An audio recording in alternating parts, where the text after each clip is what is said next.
Un forum économique qui s'achève avec la prise de parole des principaux dirigeants de ce monde et eux-mêmes parfois n'échappent pas à ce constat alarmiste. Au cours des prochains siècles et millénaires, nous verrons la planète continuer de tourner autour du Soleil.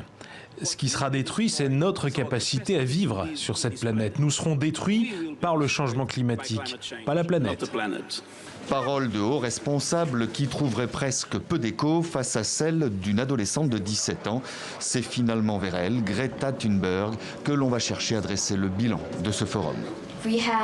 Nous avions quelques revendications pour ce forum économique mondial.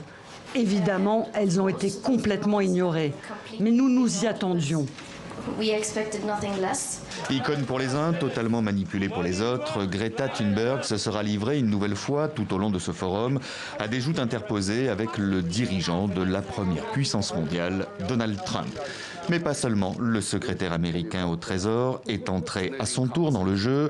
Steven Mnuchin lui conseille vivement de reprendre ses études et d'aller à l'université. Pas de quoi faire vaciller les convictions de la jeune militante. Cela n'a évidemment pas d'effet.